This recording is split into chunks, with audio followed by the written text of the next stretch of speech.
ஒரு நாள் அவன் அறுப்பறுக்கிறவர்களிடத்தில் இருந்த தன் தகப்பன் அண்டைக்கு போயிருக்கும் போது, என் தலை நோகிறது. இவனை அவன் தாயிடம் கொண்டு போ. அவனை எடுத்து அவன் தாயினிடத்தில் கொண்டு போன போது அவன் மத்தியானம் மட்டும் அவள் மடியில் இருந்து செத்து போனான். நீ சீக்கிரமாய் போய் என் புருஷனிடம் சொல்லு, நான் தேவனுடைய மனுஷன் இருக்கும் இடம் மட்டும் போய் வரும்படிக்கு ஒரு வேலைக்காரனையும் ஒரு கழுதையையும் அனுப்ப வேண்டும் என்று சொல்லு.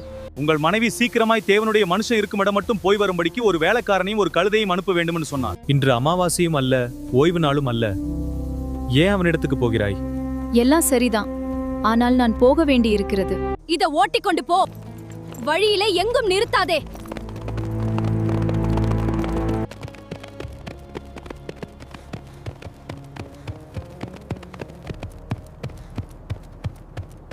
இதோ அந்த சுனேம் ஸ்திரீ வருகிறாள், நீ போய் விசாரி.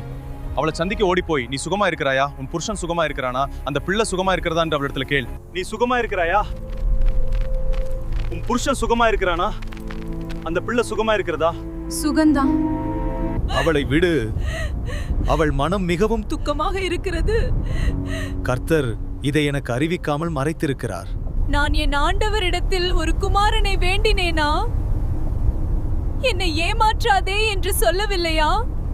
எலிசா கேயாசியை நோக்கி கட்டளையிடுகிறார், நீ உன் இடையை கட்டிக்கொண்டு என் தடியை உன் கையில் பிடித்துக்கொண்டு வழியில் ஒருவனை சந்தித்தாலும் அவனை வினவாமலும், உன்னை ஒருவன் வினவினாலும் அவனுக்கு மறுமொழி சொல்லாமலும் போய் என் தடியை அந்த பிள்ளையின் முகத்தின் மேல் வை.